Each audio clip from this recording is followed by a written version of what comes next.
Hey, everybody. Presenting Benny Goodman and his music. Let's see how this goes, huh?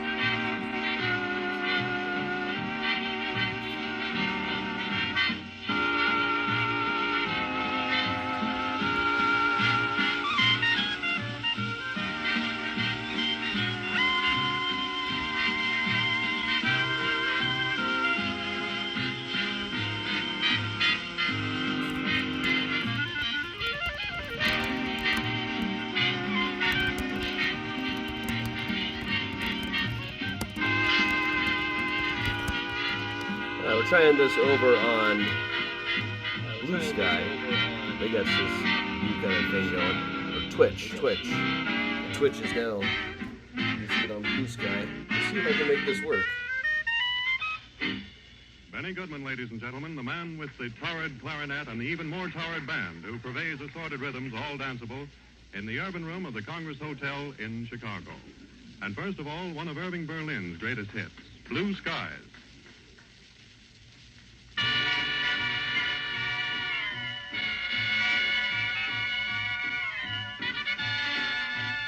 All right, I'm live.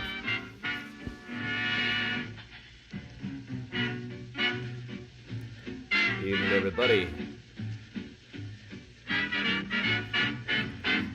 Hey, Timothy. Hey, Jeff. Hey, Jeannie. Dad. Timothy. Hey, Ellen. Hey, all. All right. Just off of the Twitch.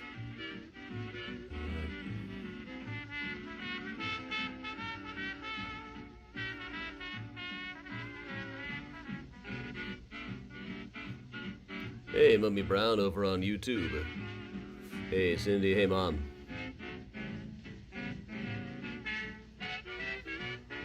All right.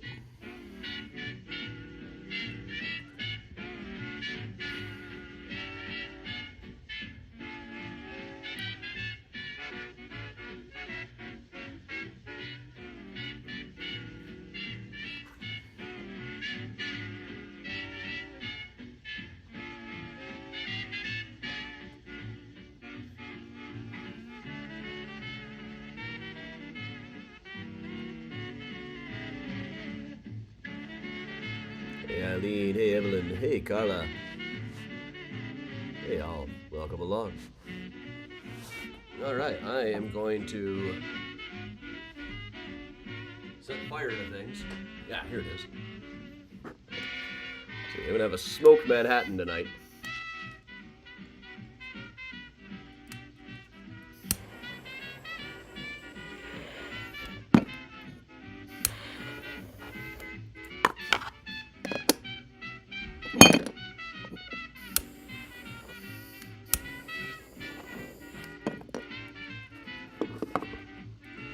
Alright, when they do this at the bars, it always looks a lot more impressive than I can manage it, but, well.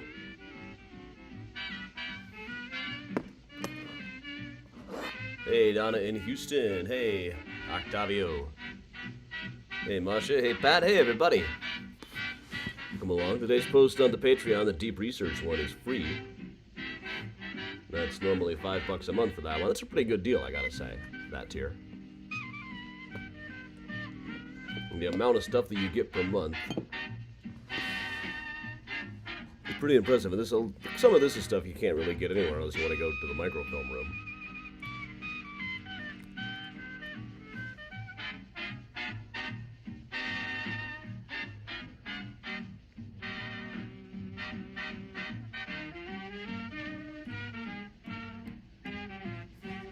Hey, Rose. Kathleen and the euphonium section, the Copperbell euphoniums.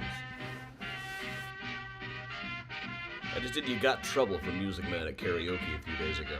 Alright, now look at the smoke coming out of this thing. Smoked Manhattan. Benny Goodman presents Helen Ward singing With All My Heart.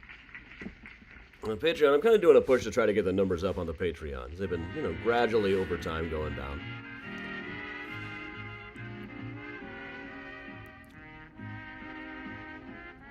After the surge in the pandemic,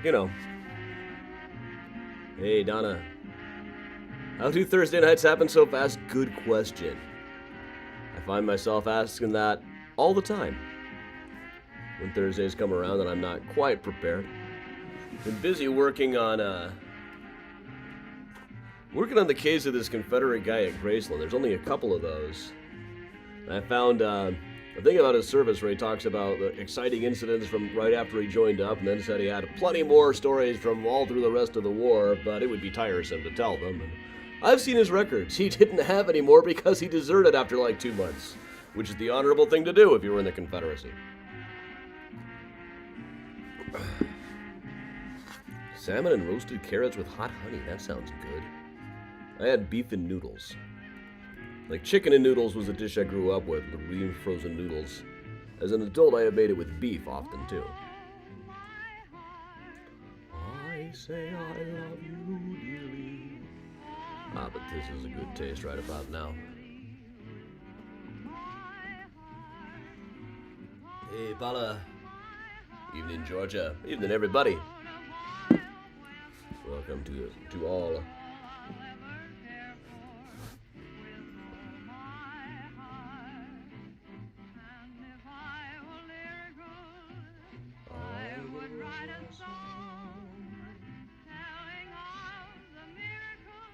A day came along.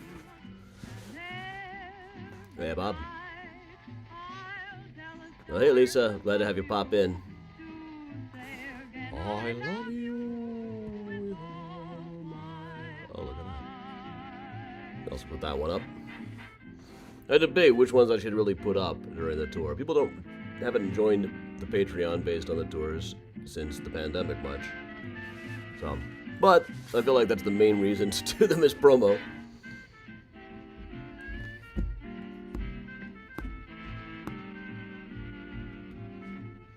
Hey, Timberly. Hey, everybody. Welcome all.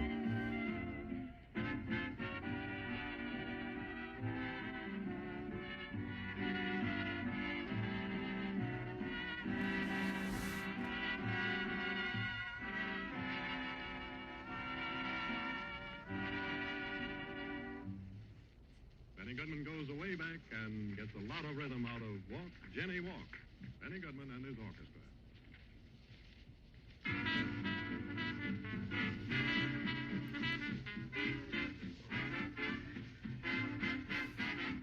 He's got an alert that the band the Dropkick Murphys are releasing a new song called Citizen Ice, whose lyrics go, "Too scared to join the military, too dumb to be a cop."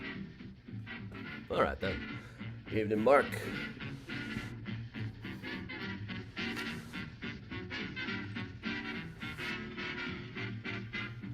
Mark over on YouTube. Hey, everybody.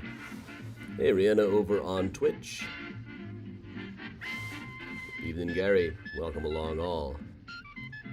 Oakwood Cemetery is always a fun one to do. The walking tour of it is quite a bit different. There's a lot of different things than I have queued up in the virtual one. I don't do it much, though. They're kind of hard to work with. Hey, Casey. Maybe we'll try it again this year. Maybe.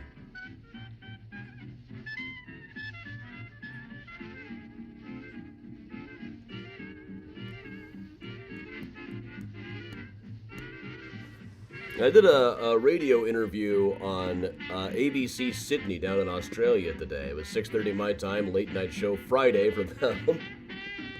It was about H.H. Holmes, but after the usually, well, it wasn't really a hotel kind of thing. And then we just ended up talking about U.S. politics stuff. And the shock they are registering seeing the videos coming out of Minneapolis and what was going on in Chicago a couple of months ago. Hey, Lynn.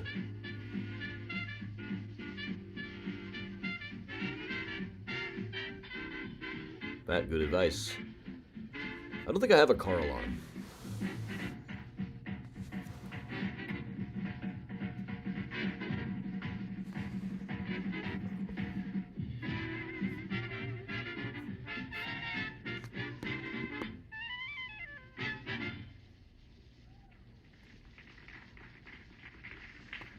Yeah, if you have prank phone calls to the people in office are always fun. Might as well keep doing it, I guess.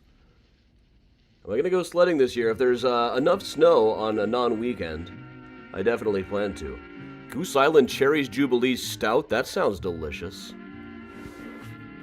I did bar trivia at a place that had a lot of rather nice Goose Island ones. I didn't see that. They had a couple of like their Bourbon County stouts. Excited for the Bears. About as excited as I get for them.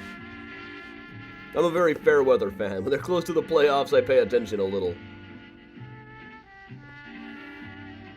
Last time I forgot until I checked the score at halftime. I'm like, but might as well not bother watching this. And then check the score again. I'm like, well, I'll be damned. No, I mean, that's sorry to hear that.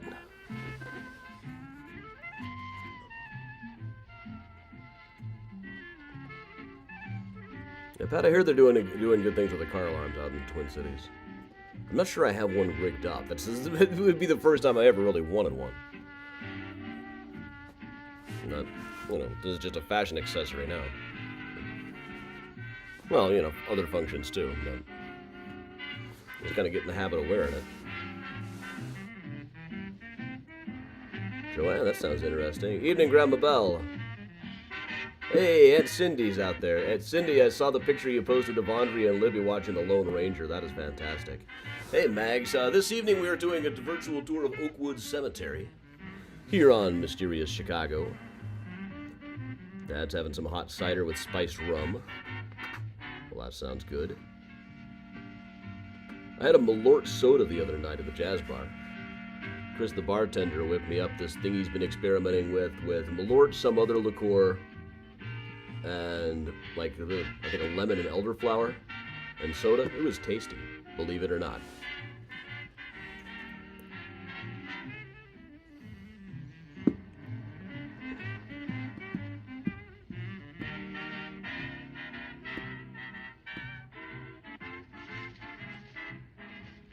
Evening, Migler. Glad to have you. Welcome along, everybody. I have been... Oh, this is Benny wrapping it up. Bum, bum, bum. Benny Goodman coming to you live from the Joseph Urban Room of the Congress Hotel in downtown Chicago. 1936, just about 90 years ago this month. So, all right, welcome along, everybody. I'm Adam for Mysterious Chicago Tours. I've been a tour guide and historian here in Chicago for over 20 years now. Author of such illustrious books as Mysterious Chicago, the book, H.H. Holmes, The True History of the White City Devil, which they forgot to register a copyright on, which means I don't get the money from Anthropic. Ghosts of Chicago, the new 10th anniversary edition of Ghosts of Chicago a while ago. Graceland Cemetery, Chicago's Stories, Symbols, and Secrets. This has been what I've been up to all the last month, is going really head first into working on volume 2 of this one, just finding one really interesting story after another that somehow I missed the last time. There's 175,000 people in that cemetery. I can't find all of the stories, but many of them are just as fascinating as the famous ones. A lot of really good unmarked ones in the last couple of weeks, in fact. But also, in between that, I also did Graveyards of Trinity Church in St. Paul's, my first entry into New York history, and Johann Hawk, Chicago's Serial Husband, The Marriages and Murders of Johann Hawk, out from Arcadia last year, and currently up for Best New Book by a Chicagoan in the Chicago Reader. Voting is closed, but they haven't told me who won yet. I don't think. So, all right, everybody. Today we're going to be doing a virtual tour of Oakwood Cemetery. I do these ones just occasionally in person. Last time we tried to, though, they kept making us move all of our cars because Louis Farrakhan was coming to a funeral and didn't want to see any cars. I was so mad when I found out that was why we were moving them. But, all right. Let us move along here a little bit. So Oak Woods is one of the older cemeteries in Chicago, by some metrics, the oldest. It didn't start getting burials until long after Grayson and Rose Hill did, but they started their paperwork well before either of them had. But let's move on in here. Wrong button there. Okay, there we are. There we are. Let's move on in. Oakwood Cemetery down on the south side of Chicago, 67th Street. Not too far from the Museum of Science and Industry. If you want a landmark. So right here when you get into it, they have this relic of the Great Chicago Fire. It's kind of an opening relic. Now, the Great Chicago Fire was right around the time this cemetery first started taking burials in 1871. And this is probably the wreck of an old building, all that was left after a fire that wrecked 16,000 buildings. You can see other things like it. Like they've recently moved this. Now they've got it looking like a giant fossilized, like giant poop. But it used to just be hidden in the bushes. This is the remains of like a cutlery store that was found afterwards. Let's move our way up here. They have a lot of little monuments like this throughout Oak Woods. Something Graceland doesn't have is any like public monuments or monuments to specific companies in the Civil War or memorials to specific events that happened in the history. But here we are on Sunset Boulevard. I am big. It's the crypts that got small. And I also will just point out over here by the pond, I love this. There is a sign that says no barbecuing, but they also do have a spot that is quite set up for barbecuing. These things are pretty rusted. I'm not sure I would actually use them, but no loud music, no illegal substances, no dogs, no dogs allowed, no barbecuing. Unless, presumably, you do it right here. But let's start moving around to see some of the interesting people interred within here. Like right here along the pond, I just drove by this guy's place while taking a circuitous route through the traffic. Elmo Tombstone Williams. I believe it was out by Cicero that I saw his shop. They used to say, before you go, call Elmo. Elmo was a tombstone designer. Tombstone Williams used to say that he could make a tombstone in 60 minutes. This is hand carved. He didn't do the modern laser cutting thing. This was the first black tombstone dealer in Chicago. Let's just take a quick look at the grave itself. I think it said something that I might have missed there. How much bigger can I make this? Quite a bit.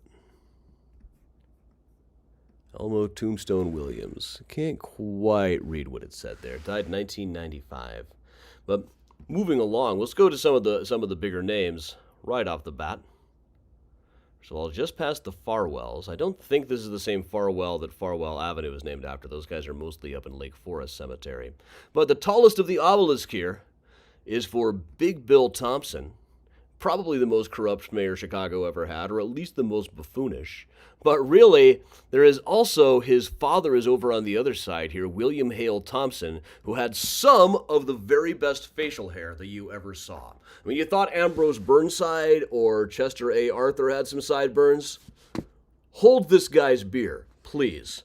But then Big Bill Thompson became mayor of Chicago. This is a guy who had all the tools for greatness, but then squandered them with buffoonishness and corruption instead, especially during the 1920s when he ran on an anti-English platform that he thought would endear him to the Irish population in the city, talking about going through and banning books that he thought were too pro-English, promising to punch the King of England in the snoot if he ever met him. This was a guy who would have announced that he was having debates with other mayoral candidates, but instead of the other candidates there, he would have rats in cages with their names labeled on them. Definitely a friend of the gangsters. In some accounts, Al Capone had a picture of this guy behind his desk at the Lexington Hotel, though the guy who told that story, sometimes he said it was Abraham Lincoln, sometimes he said it was Big Bill Thompson, I think, depending on who was listening. But when he was finally voted out in the early 1930s, defeated by Anton Cermak, despite some racial things that Big Bill said against him, this is what the Chicago papers said. It is unpleasant business to eject a skunk, but someone has got to do it.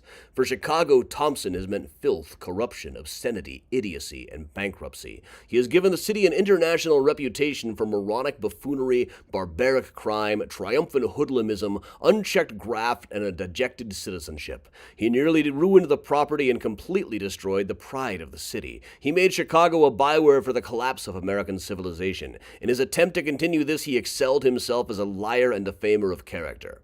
He's out. He is not only out, he is dishonored. He is deserted by his friends. He is permanently marked by the evidence of his character and conduct. His health is impaired by his ways of life, and he leaves office and goes from the city the most discredited man who ever held place in it.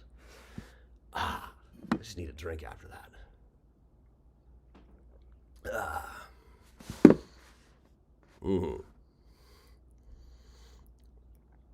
All right. And now, he was a Republican mayor. He was the last Republican mayor of Chicago to date. The Chicago Tribune was a staunchly Republican paper at the time, but they turned against him. You can turn against people of your own party when they turn out to be moronic buffoons. He is not the only mayor over along the pond. There are quite a few mayors of Chicago here, of course. It's interesting that he is so close, in fact, to our first black mayor, Harold Washington, who was elected in the 1980s.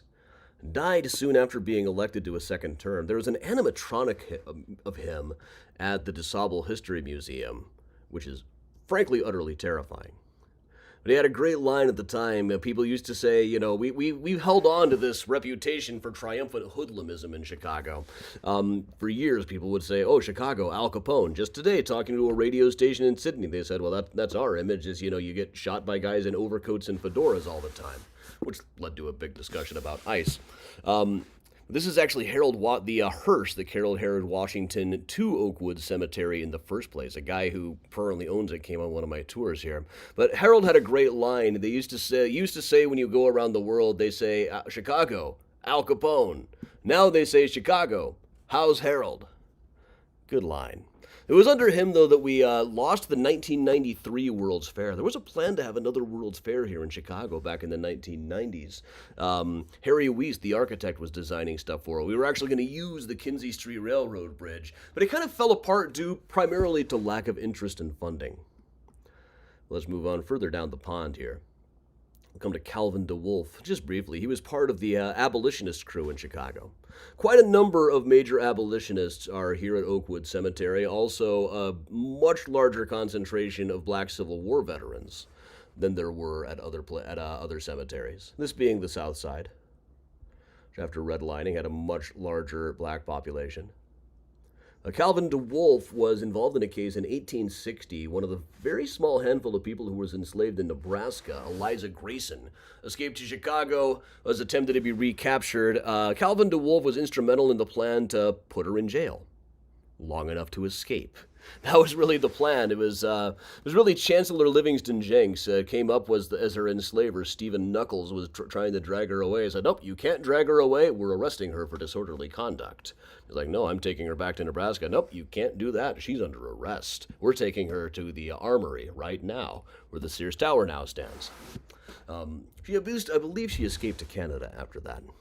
But much better documented are the activities and that sort of thing of Charles Volney Dyer. I love telling stories about Charles Volney Dyer. He was referred to as the president of the Underground Railroad, which implies that it was a little bit more organized than it usually was. So this is Charles Volney Dyer. Came to Chicago about 1840 as a doctor. Now, as a doctor, he was teamed up with Dr. Levy Boone, the Know-Nothing Party mayor for a while, as to dissect the first man who was ever executed here. He is also the only known witness, the only guy who had the whole story about the time that a vampire was exhumed in Chicago. Used to be a thing that when people were dying of tuberculosis, sometimes they'd dig up the first person of the family to die of it and set fire to their heart and lungs to try to stop them from sucking the life out of everybody else from beyond the grave. It's only known to have happened in Chicago once. I know there's a video saying it's a family plot at Rose Hill, but there's no data to back that up. All that we really know is that Charles Volney Dyer told it to one of his fellow abolitionists years after the fact. It more likely happened in the Old City Cemetery. Charles Volney Dyer, but he gave up on medicine after a while to just focus on his real estate dealings, but remained involved in the Underground Railroad, and to such an extent that people called him the president of it. My favorite story that I can never resist is the time that somebody he was helping to escape was in his office. Some slave catchers came, caught the guy, brought him to the Mansion House Hotel on Lake Street. Dr. Dyer grabbed his cane, went into the room, and they said, "Sir, you are interfering with our domestic institutions." And he said, "You are interfering with my breakfast," and busted his cane over the guy's head. Now, the abolitionists of Chicago got together and presented him with a sparkling new cane to replace the one that he broke over a slave catcher's head. And this was reported like days after, so it's such an action hero story that it's hard to believe it's entirely true, but it was reported very early on, and the Chicago Historical Society still has that other cane. They've never brought it out for me, but I've been on for it for a while now. But all right. Let's move on just down the road from him, as this one came into the news a while ago. This is the mausoleum of Roland Burris, pictured right here. And this came into the news around the time that he was appointed as senator to replace Barack Obama, who had been elected president. This is the thing that got Rod Blagojevich into so much trouble. He was apparently trying to sell that Senate seat. It was golden, remember that? So he appointed Roland Burris, who on his mausoleum has all of these other accomplishments. National Bank Examiner, Treasury Department, first black in the nation, Vice President of Continental Illinois National Bank, Illinois Attorney General 1991 to 95. Now, it was pointed out, this made the news around the time he was appointed to the Senate, because it was pointed out that he had this mausoleum, but was not in fact actually dead yet. Now, personally, I think this is great. If you want to have any kind of control over what ends up being your gravesite, you gotta do it yourself. Even then, you gotta be kind of careful. Hinky Dink Kenna put aside a lot of money for a mausoleum. His family just gave him the cheapest grave you could get at Calvary Cemetery. Celia Wallace, the Diamond Queen, had a large plot at Graceland up kind of by Marshall Field. She had her mother buried there, but after she died, her heirs not only had her buried in her ex-husband's plot, but also had her mother moved to the ex-husband's plot. So, do whatever you can while you can. It would be probably too expensive for Burris's heir to remove this thing, so they'll probably kind of be stuck with it even if they don't want it. But right across from him, kind of overshadowing him,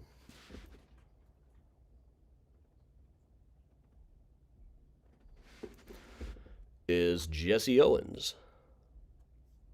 Jesse Owens, the Olympic great of the 1936 Olympics, winner of several gold medals, and this was the 1936 Olympics in Berlin that Hitler and the Nazi Party absolutely planned to use to showcase the superiority of the Aryan race. And what happens? Here comes Jesse Owens instead. Here's some footage of him. You can tell which one is him because he's way, way ahead of everybody else. As he wins the final and equals the world's record time. Most of the other gold medal winners Hitler shook hands with, and not Jesse Owens. Now, when he came back, he said, when I came back to my native country after all the stories about Hitler, I still couldn't ride in the front of the bus back home. I had to go in the back door. I couldn't live where I wanted. I wasn't invited to shake hands with Hitler, but I wasn't invited to the White House to shake hands with the president either. Well, eventually, Gerald Ford gave him the Medal of Freedom, and George H.W. Bush gave him the Medal of Honor about a decade after his death. He died in 1966, was a pack-a-day smoker for a long time. You can see just what a move it was for him to win at this Olympics. Terrifying to look at. I don't want to see that anymore.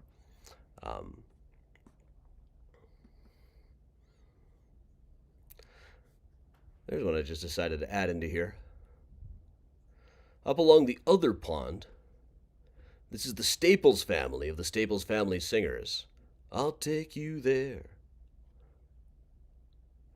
Purvis's gravestone hasn't been updated yet. Pop Staples is there towards the back. And over on the right is a gravestone for Mavis Staples, the voice, who, thankfully, I don't wish to alarm anybody, Mavis is still with us, still alive and well. This is a picture of her performing at Navy Pier a couple of years ago. An absolutely awesome concert. I've seen her several times. And speaking of her still being alive, if you haven't heard her new album, Sad and Beautiful World, look it up. Opens with a cover of Tom Waits' Chicago that was already about the Great Migration, but it actually sounds like it's about the Great Migration when she sings. It's a brilliant song. We'll clear to the other side here.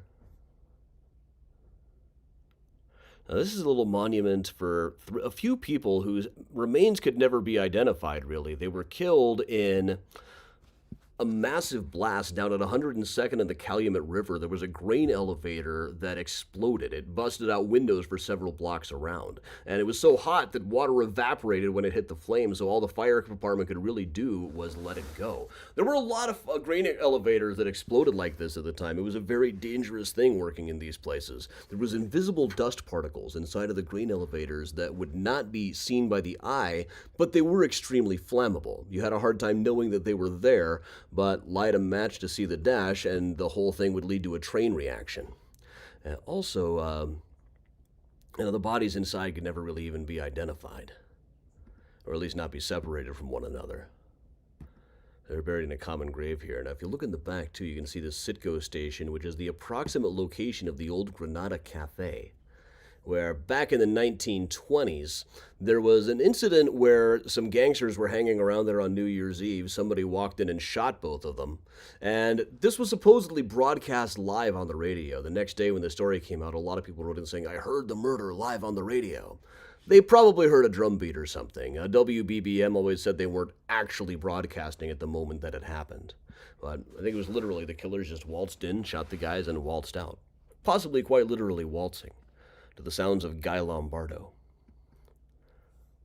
But as we're getting into the gangsters, down here in the Mausoleum Row,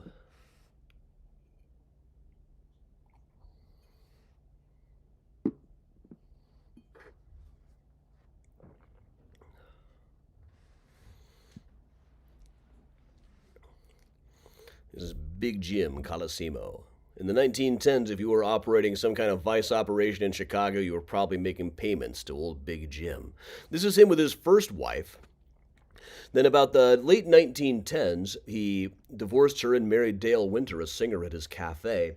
Now, around this time, Prohibition got started. All of the gangsters were just chomping at the bits. They knew that with liquor illegal, selling it themselves was going to be like brewing your own money. But Colosimo was nervous about this. For one thing, it was going to be a lot harder to bribe the feds than it was to bribe the local Chicago police, which is all he'd had to do before. Also, supposedly his new wife wanted him to straighten up and fly right. So he sat everybody down and said, "All right, guys, we are not going to do bootleg liquor in Chicago. We'll still do the brothels, we'll still do the gambling operations and stuff, but no bootleg liquor, not on my watch." This made him an enemy of every gangster who was seeing dollar signs, and he ended up being shot to death in his cafe. Now here's where this gets weird. This is his mausoleum. On the inside is the only interment here. And you can see the dates, 1871 to 1919, which is odd because the man definitely died in 1920. There's no mystery about this. Typos on gravestones are so common. And in this case, I just imagine the guy, pounding there, he's got his tongue like sticking out ever so slightly. Then suddenly it gets about halfway through halfway through the 9, and they, "Oh, crap. Mr. Gladstone, I did it again." And the guy's probably like, nobody's ever going to see this thing. They're about to lock it up inside of a place where nobody's going to see. Certainly in 106 years, nobody's still going to be making tracks about this. Keaton is turning 13. I just noticed that. Now, if you look inside of it, there are actually some bullet shells that people have left on the inside of this place. Kind of fallen apart on the inside. You can see the window was broken. Possibly somebody was trying to bust in to get his massive, entirely bronze casket inside of this place, which I'm sure would fetch a pretty penny down at the scrapyard. If you went to a scrapyard that didn't ask too many questions about what you were doing with a massive bronze casket like that. So he was shot to death in his cafe by assailants unknown. The most common solution to that mystery is they brought in Frankie Yale from New York, who should have been way too far up the gangster totem pole to be doing grunt work like this. But the story is, he just liked doing it. There are a few other gangsters around here as well. Just up the ways a little bit is Greasy Thumb Guzik. You meet a lot of people who say that their grandfather was Al Capone's bookkeeper or whatever. This will be the subject of my talk for Chicagoans in a few weeks on February 3rd. But this is Greasy Thumb Guzik, so called because he was the guy in charge of greasing all of the politicians. He was the bookkeeper and the fixer for Al Capone. Now, early on, he overheard a plot to murder Capone and ratted the people out. This got him right into Al Capone's trust. So he became kind of the treasurer and the financial guru of the outfit. Died at the age of 69, making him one of very few gangsters to get that old, to quite approach his 70. And he was Jewish. We generally think of the Al Capone gang as Italian, the Bugs Moran gang as Irish. It wasn't really all that simple, but it was said that at his funeral there were more Italians than anybody had ever seen in a synagogue before. And while we're covering crime, I just want to cover a bit. This one kind of over by Jesse Owens, really. This is William and Sarah Hickling and McClintock. This is such a long and twisting saga. Now, William Hickling moved to the States and became a merchant outfitting people who were heading off on the gold rush. Then he married his partner's daughter, who was the first mayor of Ottawa, Illinois. When she died, he took all the money and married a woman named Sarah, who was 27 years his junior, then died shortly thereafter. A nurse spread a story that she had poisoned him. Now, years later, Sarah got old and married William McClintock of Iowa. He was much younger. By then, she was frail and in a wheelchair. But they got married, moved to Chicago, hired a nurse. Then she died, having just left it all to William, who was accused of poisoning her. She who had been accused of poisoning her previous husband. Now, he ended up marrying the nurse, and when he died without a will, the nurse got a third of it. Their kid would get the rest. She died 2 years later, making a will to put it all into trust. He was raised by a couple of guardians, Julia and William Shepard, who were the couple who came to dinner. They showed up saying, "Oh, we're your relatives. We're here to help now that you're a widow and need help with the baby." And then she got very sick. These two almost certainly seem to have been killers. They were definitely after the money. But little Billy grew up, got engaged. They persuaded him to write an interim will that would make them the heirs just in case he died before the wedding. And then he came down with a very strange case of typhoid fever. He tried to get married anyway and make sure that everything would go to the fiancée, but they kept intervening and intervening. After he died, they had him disinterred. They did everything. W. O'Brien, the lawyer who would inspire the character in Chicago, the musical, managed to get these two off the hook.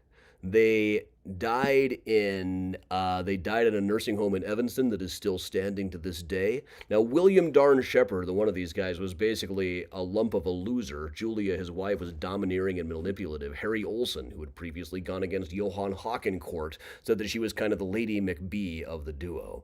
They may have even killed Oscar, one of Julia's relatives. They may have killed a few other people. On the back of this, it reads, "There shall be no mysteries in that world to come. When the day breaks and the shadows in which we now walk will flee away, then she shall see clearly and know more perfectly." This is kind of a hodgepodge of scripture. It's a slight rework of an article from 1906 in a magazine called Christian Work that opened with a riff on the Through the Glass Darkly. It mixes some song and song stuff, a little bit of 1 Corinthians, all kind of a mess of a thing, but the reference to there being a mystery here. There's also, you can see William and Sarah, Alabama. I don't know what the connection to Alabama is here.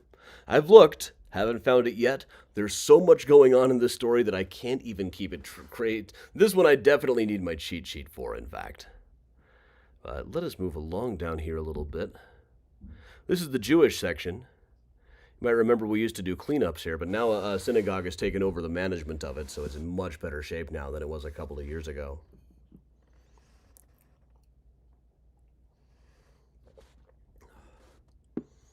Let us move along. Right across is Dr. Elizabeth S. Holton. Now, most stories, retellings of H.H. Holmes say that when he first moved to Chicago, he got a job working in Dr. Holton's pharmacy. The story is always that Dr. Holton was an old man who was slowly dying of cancer while his poor hapless wife tried to run the pharmacy herself. I dug into that one. It turned out Dr. E.S. Holton was not Dr. Edgar S. Holton. It was Dr. Elizabeth S. Holton. She was only a couple of years older than Holmes was himself. She'd been at the University of Michigan a couple of years before he was. They might have had some kind of a connection. I've never found a photograph of her. She lived clear till 1933, so there might be one out there. I should look again. It's been about 10 years since I really went looking for a photograph of Dr. Holton. That could be interesting.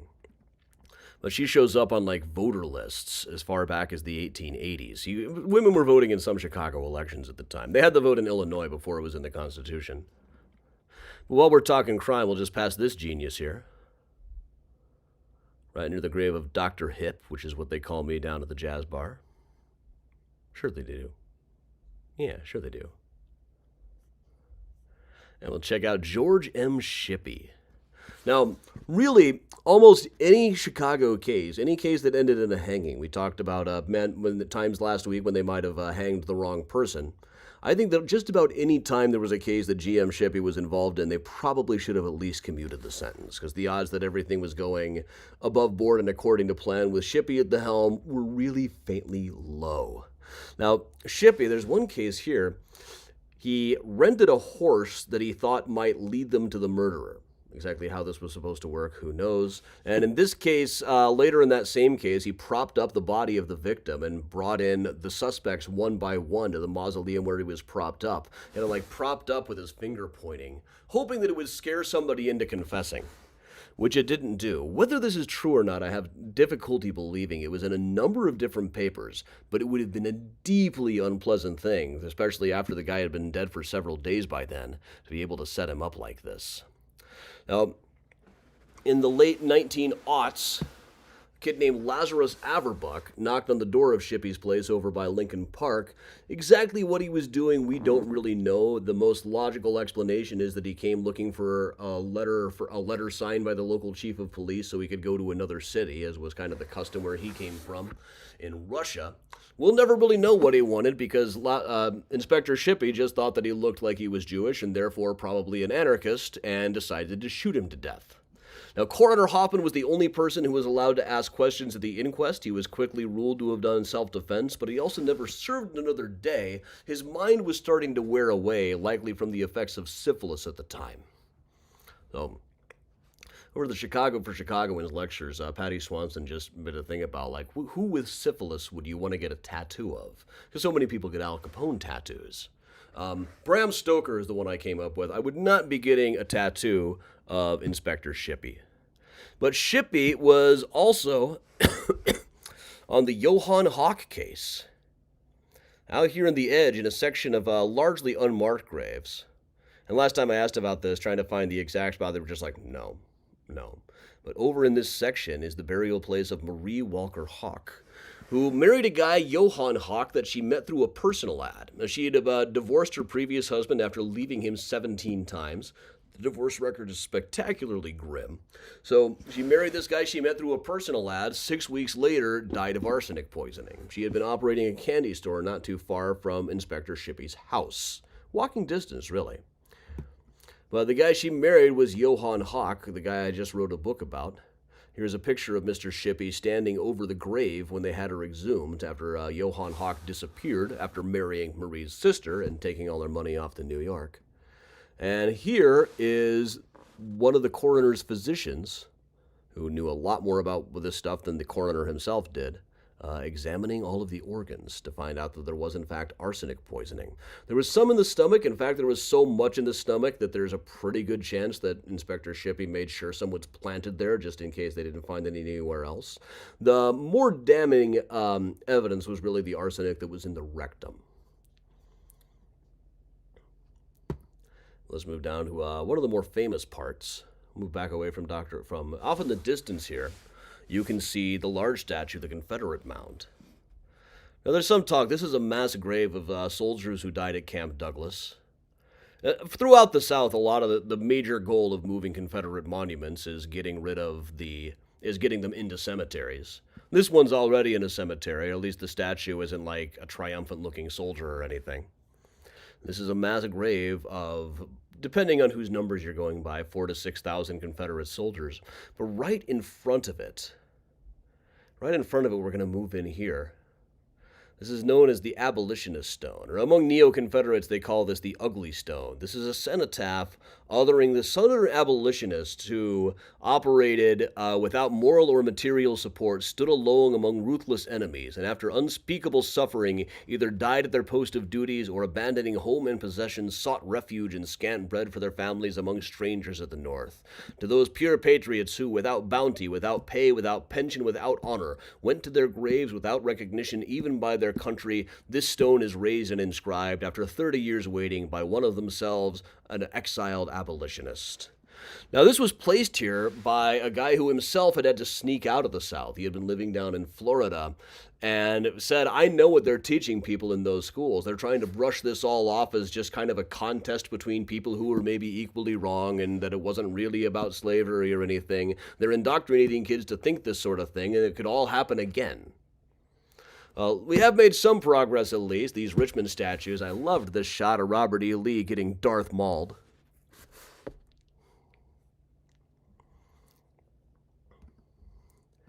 Over here, right behind it, we'll get a little bit of a better view of the mass grave. Now, how many of them were actually interred here, I'm a little bit skeptical of. The city was supposed to spend a lot longer on it than they actually did. A lot of the bodies had probably already gone to medical schools years and years before. But right inside of that, and this kind of fascinates me how close this is, right in sight is John H. Johnson, who was the founder of Ebony and Jet magazine. First black man to appear on the Forbes 400. Born in Arkansas in 1926, came to Chicago after his parents came to the 1933 World's Fair and decided there's more opportunities up here in the North. Maybe things will be different in Chicago, as Mavis sings on her new album. So he went to high school with Nat King Cole and Red Fox. Now, most notably, when in his magazines, in 1955, when Chicago and Emmett Till was murdered down south, he published the photo of the corpse showing exactly what they had done to that kid, which was kind of a galvanizing moment. He considered it his greatest moment. Now, the murderers of Emmett Till were clearly guilty and later pretty well admitted it, but they couldn't be put on trial again for double jeopardy, and lynching was not a federal crime at the time. Despite the efforts of a woman whose grave I believe Kristen has tripped over,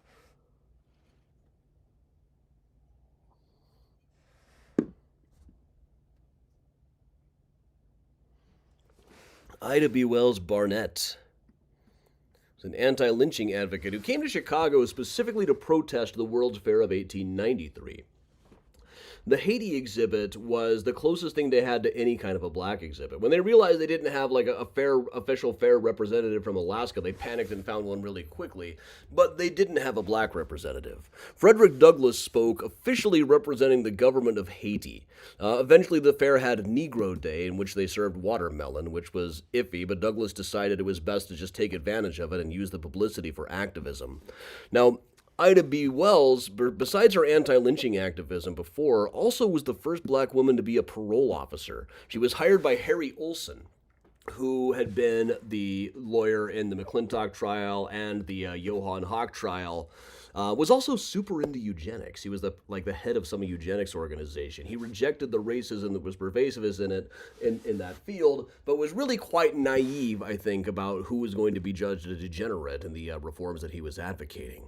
But of course, also, sometimes when they said eugenics back then, they just meant things like Social Security or birth control. But she supported Big Bill Thompson for mayor when Harry Olson was also running for mayor. So he had ended up having to let her go based on that kind of a conflict of interest. Well, a couple of shorter ones. There's Walter Kummel. He was an engineer who came to Chicago for that World's Fair in 1893. He was an authority on gas and water works, helped save Hamburg from cholera in 1892, which, there was a big bad cholera epidemic around that time. There was a few years later, there were all these stories about the cholera orphans. Hortensia Black, wife of William Black, who was a Medal of Honor winner who defended the Haymarket anarchists in court, offered to adopt 5 of the kids who had been orphaned by the cholera in Hamburg. This guy came to speak at the fair, but he never got to because he died at the hotel while he was waiting to speak. The other engineers who were in town pitched in and gave him a funeral and his gravestone. There was also a massive fire at the World's Fair that has a monument here, one of the group monuments and event monuments here at Oakwood. July of 1893, 12 firefighters and a couple of civilians, one of whom was never identified. The cold storage building caught fire. It started up in the cupola. There was a face of wood painted over the smokestack, which made it more scenic, but also made it a lot more flammable. A crowd of about 30,000 people ended up watching this fire. Move on to some baseball ones while we've still got a couple of minutes left. First of all, Cap Anson. Played mostly for the Cubs in a 26-year career in the major leagues. Still remembered years later. We'll give them token jobs at the plant and have them play on our softball team. Honus Wagner, Cap Anson, Mordecai Three Finger Brown. Sir? What is it, Smithers? I'm afraid all those players have retired and passed on. In fact, your right fielder has been dead for 130 years. Damnation! So, Cap Anson. This guy was racist as hell. He refused to play against black ball players, helped establish the color line, started a bunch of businesses like a bowling alley in his own baseball team after his career, but ended up blowing all of his money. Ended up doing vaudeville with his daughters, just like batting papier-mâché balls into the audience. Even Ty Cobb thought this guy was overly racist. And Ty Cobb, people have argued that his racism has been exaggerated. He was just highly, highly competitive. But he would play in exhibition games against black players, which Cap Anson refused to do. And while we're on the baseball subject, this guy also ties into so many other Chicago stories, is Kennesaw Mountain Landis, who nearly gave Johann Hawk a last-second reprieve when he was just about to go to the gallows, among other many stories. He was kind of a character on the bench. He seemed to have kind of a loose understanding of what the law actually was. Got overturned quite a bit. His father was a veteran of the Battle of Kennesaw Mountain, named him after it despite spelling it incorrectly. But then he became the commissioner of Major League Baseball after the Black Sox scandal, when it turned out that several members of the 1919 White Sox had taken money from gamblers to throw the World Series. Now, he was the guy who banned people like Shoeless Joe Jackson from baseball forever. Some say that he also kept the ban on black players. And really, he seems to have been kind of neutral on the color line, but he certainly didn't do as much as he could have to stop it. There's been a movement to get it removed from the Most Valuable Player Awards. Mike Schmidt has said that he'd be happy to send his 3 of them back and have them sent back without Kennesaw Mountain Landis on them. While we're on the baseball subject, not too far from either of these two is Ted Double Duty Radcliffe. Known as Double Duty because he was both a pitcher and a catcher. One newspaper man said that he was worth the price of 2 admissions to see. Started out with the Chicago American Giants, ended up with the Homestead Grays in the Negro Leagues. Played exhibition games against Ty Cobb. Roomed with Jackie Robinson for a while when he was on the Kansas City Monarchs. You can see him here on the Homestead Grays. Josh Gibson is in this as well. Managed the American Giants in the 1950s and started hiring white players into the Negro Leagues as there was a worry that all the good black players were being snatched up. Now, when he was 96 years old, this guy threw a pitch for the Schaumburg Flyers, the Schaumburg AAA team, in 1999. He was 96 years old. That makes him the oldest pro player on the next year he threw one. After the age of 100, he threw one a year for the Sox. Lived to be 103. Behind him in the picture, once again, that's Josh Gibson behind him. Gibson now has this. Now that the Negro Leagues are averaged into the majors, Gibson has the single season batting average record. He had 441 in 1943. That brings us a little bit over time, everybody. And so that has been Mysterious Chicago. If I do this one as a walking tour again, and I hope I get to do it as a walking tour again, it covers a whole bunch of different material. But thank you very much for joining me, everybody. We do these things once a week. We still do them for free, but I do request that everybody join the Patreon if you're not already on there. There's lots of incredible stuff that comes up on the Patreon every week. Or just throw in a donation to Venmo, PayPal, other options, all of those things. But until then, we will just put on the Benny Goodman back on and hang out like we always do. So thanks everybody for joining me. I'm Adam for Mysterious Chicago Tours.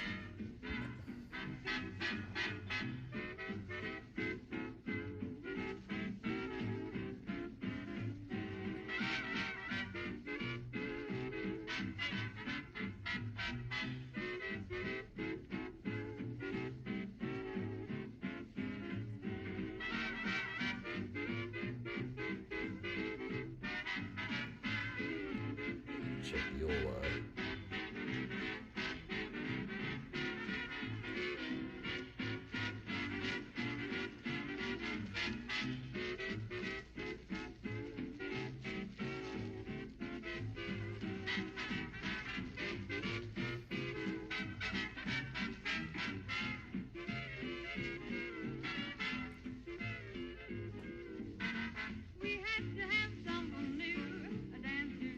All right. Thanks, Mike. Thanks, Denise. Thanks, Jeannie. Thanks, June.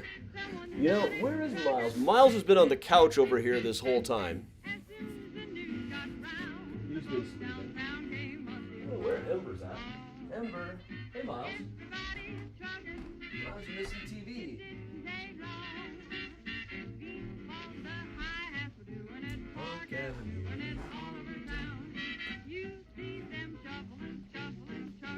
Ember is over in the guest room. She's sitting on one of the pillows. She's really into playing fetch lately. She will play over and over. I'll toss her a little toy mouse and she will come running, pick it up in her mouth, bring it right back to me, maybe throw it again, bring it right back to me. Often when I'm in bed.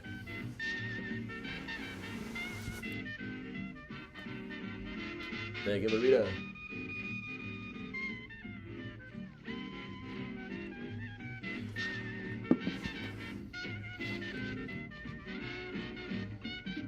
We've got an interesting Find a Grave Friday lined up for tomorrow. Tomorrow morning, the 10 o'clock morning mini tour. Those, if anybody out there doesn't know, we do a morning mini tour on the Facebook at least every day at 10 o'clock. Friday is Find a Grave Friday, where I go to a cemetery where I know a particular person is buried, but I don't look up where exactly or what it looks like. Have a bus organized carpooling. Well, that will about triple the cost of tickets to be able to do it.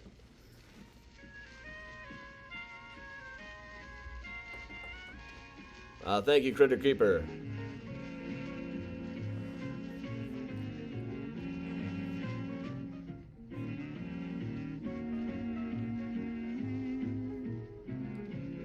Thanks. You can now join on a free trial membership for a week.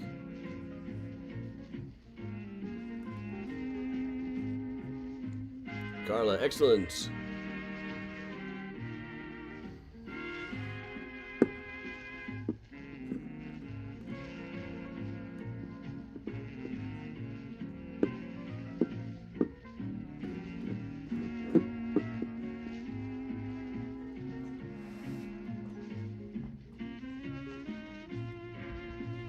No, Ember heard me. Ember has come out to say hello.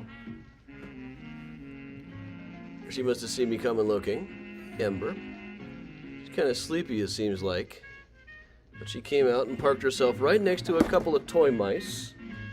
Which means I know exactly what she wants to do.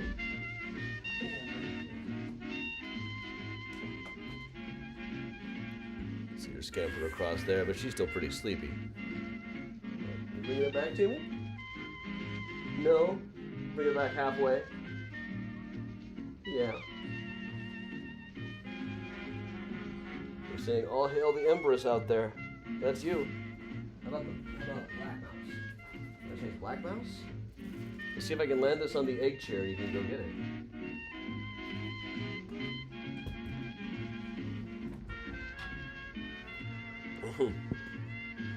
Yep, she got it. And there's Miles. Well, you got it, but you didn't bring it back this time. I think my record is 16 times she brought a mouse back to me. Yeah. Oh, look, this means lots of people can see you right now. Lots of people can see what a good, wild toddler you are.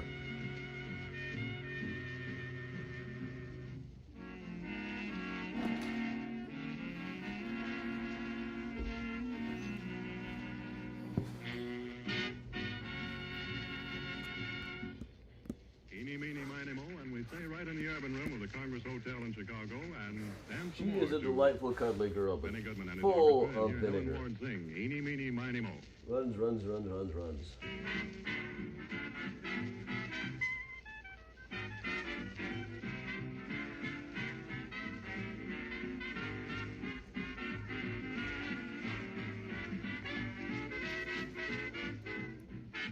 Yes, donate for their cat food fund.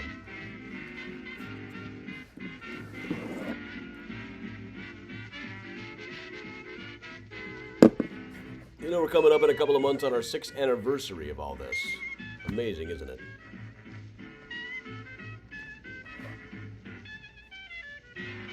Oh yeah, she definitely has a wild side, this little girl.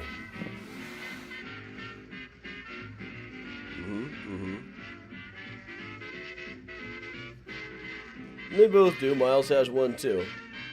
But he's a little older. He doesn't have that same amount of kitten energy, but they like playing chase all over the place.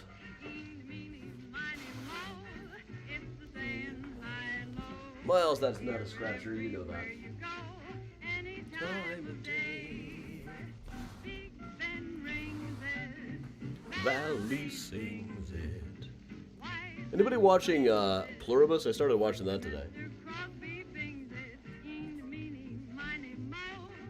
Enjoying it so far.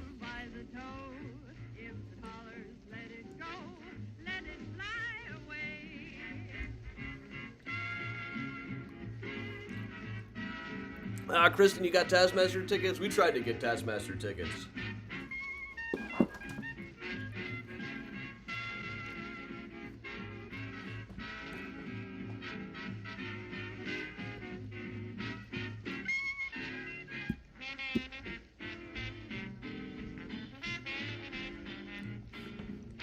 I am envious, Kristen.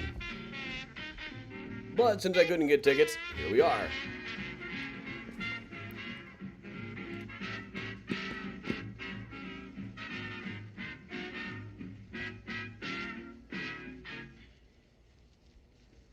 And we'll let the title speak for itself. Benny Goodman presenting Madhouse.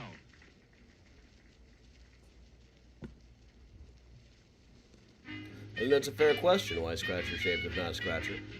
Ember certainly asked that. Well, she likes to scratch the bricks over here, which are actually foam. And she is known to climb up to the top of the wall. He might be getting too big for that now. I think she can still scamper up there just fine. She most recently did a week or two ago.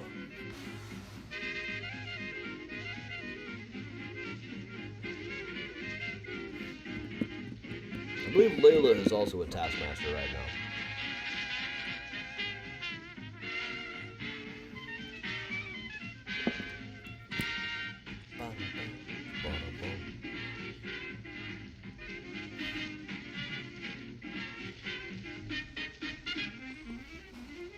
The hipster bird is pretty generally in evidence up over there.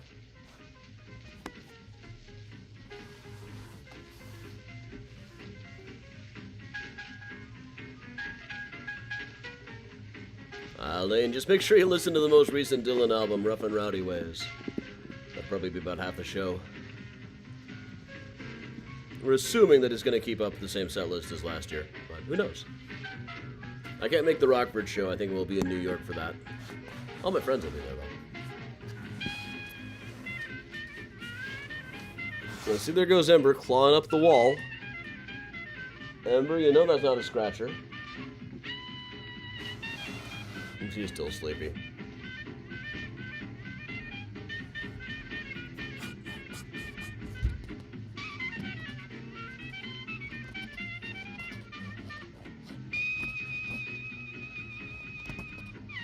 All 50 state capitals.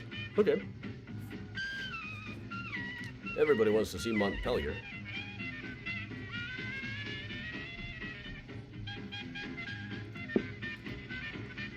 Yes, everything is a scratcher. It's true.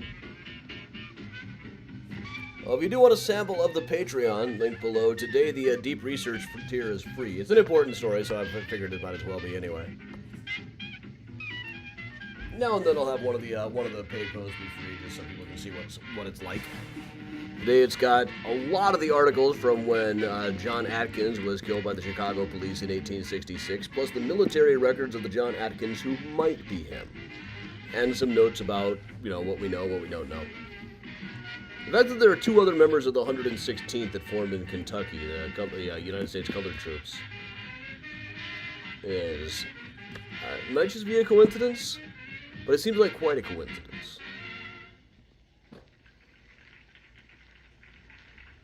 And here's a short encore portion of Benny Goodman's forthright invitation at the beginning of his program. Let's dance. Yeah, Pat, I'm also not going to be able to make the Waukegan one. I got to go to Saginaw. Then I have to hitchhike from Saginaw to Detroit. That shouldn't take 4 days. I'm not going all the way to the New Jersey Turnpike. But I will, in fact, go to look for America. I'll be looking for my Detroit will be my 100th show.